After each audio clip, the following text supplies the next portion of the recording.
हे rise up family, क्या हालचाल। मैं हूं आपका दोस्त और होस्ट और स्वागत करता हूं आपका अपने चैनल राइज अप पर। आज हम बात करेंगे उस मोमेंट की जो हर इन्वेस्टर की लाइफ में आता है, जब आप अपना पोर्टफोलियो खोलते हो ना और वो 30, 40, 50 लाल निशान में होता है। दिल डूबने लगता है, हाथ कांपने लगते हैं। वो फीलिंग जब आपका फ़ोन उठाने का मन भी नहीं करे, जब हर नोटिफिकेशन से ना दिल डर जाए, लगे कि कहीं मार्केट थोड़ा और तो नहीं गिर गया। उस मोमेंट में आपके दिमाग में दो आवाज़ें चलती हैं। एक आवाज़ कहती है सब बेच दे, जीरो हो जाएगा। और दूसरी आवाज़ धीरे से कहती है यही तो मौका है भाई, और खरीद। इस मोमेंट में करना क्या है? पहली चीज़ जो एक बियर मार्केट आपको सिखाता है वो है दिस टू शैल पास। ये सिंपल लाइन आपका सबसे बड़ा सहारा है। एक बियर मार्केट ना एक फॉरेस्ट फायर की तरह होता है। ऊपर से देखने में ना सब कुछ तबाह हो गया, सब जल गया, लेकिन उस राख के नीचे से ही ना नए मजबूत पेड़ उगते हैं। बियर मार्केट कमजोर कंपनीज को साफ कर देता है और स्ट्रॉन्ग कंपनीज को और भी डोमिनेट बनने का मौका देता है। ये विश्वास ना इसलिए काम करता है क्योंकि एचडीएफसी बैंक क्रैश के टाइम पर भी लोन दे रहा था और एशियन पेंट भी ना तब भी पेंट बेच रहा था। बिजनेस कभी नहीं रुकता, सिर्फ स्टॉक प्राइसेस ना पैनिक में गिर जाते हैं और आखिर में प्राइसेस हमेशा वैल्यू को फॉलो करते हैं। सोचो, पिछले 100 साल में दुनिया ने 2 वर्ल्ड वॉर देख लिए, कोल्ड वॉर भी देख लिया, फाइनेंशियल क्राइसिस देखे, पेंडेमिक्स भी देख लिए। हर बड़ी मुसीबत के बाद ना मार्केट ने नया हाई हमेशा बनाया है। ये डेटा ही ना आपका सबसे बड़ा कन्विक्शन है। इस टाइम पर ना आपका सबसे बड़ा गोल अपनी कैपिटल को बचाना है। क्रिकेट की भाषा में समझो, बियर मार्केट में ना आपका काम रन बनाना नहीं है, अपनी विकेट बचाना है। और एक अजीब बात, मार्केट को ना आउट परफॉर्म करना बियर मार्केट में काफ़ी आसान है। बुल मार्केट में ना सब कुछ ऊपर जाता है, लेकिन बियर मार्केट में ना सिर्फ क्वालिटीज कंपनी ही टिक पाती हैं। यहाँ पर आपकी रिसर्च और हिम्मत का ना असली टेस्ट होता है। इन्वेस्टर्स ना बुल मार्केट में रिसर्च करके एक शॉपिंग लिस्ट बनाते हैं। जैसे अगर आपको एक फ्लैट लेना है जो 2 करोड़ का है, आप अभी उसको अफोर्ड नहीं कर सकते, लेकिन अचानक से रियल एस्टेट मार्केट थोड़ी स्लो हो गई और वही फ्लैट आपको 1.4 CR का मिल जाए, तो आप क्या करोगे? घबराओगे या खरीदोगे? ऑब्वियसली खरीदोगे ना। बियर मार्केट में ना अच्छे अच्छे स्टॉक्स के साथ भी यही होता है। आपकी ड्रीम कंपनी आपको 40% डिस्काउंट, 50% डिस्काउंट पर मिल रही होती है, लेकिन तब आप डर जाते हो। तो बियर मार्केट को सर्वाइव करने के लिए और उसमें जीतने के लिए आपको करना क्या है? यहाँ पर है कुछ रूल्स। पहला रूल, अपना फाइनेंशियल कुशन बनाओ। अपने 2-4 साल के खर्चों के लिए ना एक इमरजेंसी फंड होना चाहिए। लोग कहते हैं भाई इतना सारा पैसा एफडी में रख दूं, उसमें तो रिटर्न भी नहीं मिल बनता।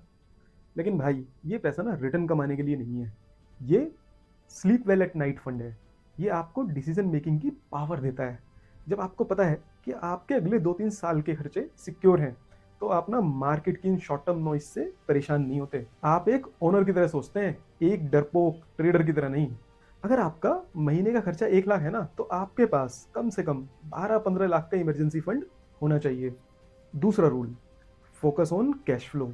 ऐसी कंपनीज पर ध्यान दो जिनका कैश फ्लो पॉजिटिव है। याद है 2022-2023 का फंडिंग विंटर? वो सारी नई एज कंपनीज जो growth at any cost per चल रही थी ना, सबसे ज़्यादा पिटाई हुई।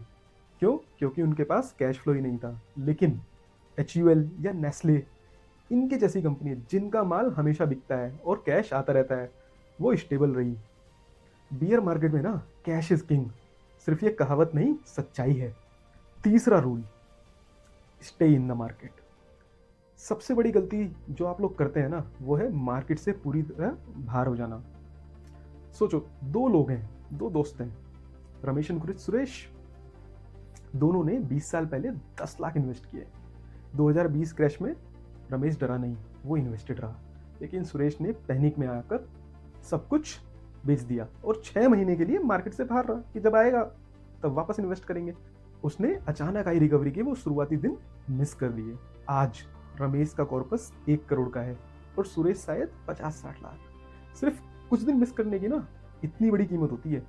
रिसर्च कहती है कि अगर आपने पिछले 20 साल में सिर्फ 10 सबसे अच्छे दिन मिस कर दिए ना, और ये सिर्फ वो 10 दिन हैं जो हमेशा सबसे बुरे दिनों के आसपास ही रहते हैं, तो आपने ना अपना आधा कॉर्पस खो ही दिया है। चौथा rule, don't believe this time is different. Investing में ना ये सब सबसे महंगे हैं।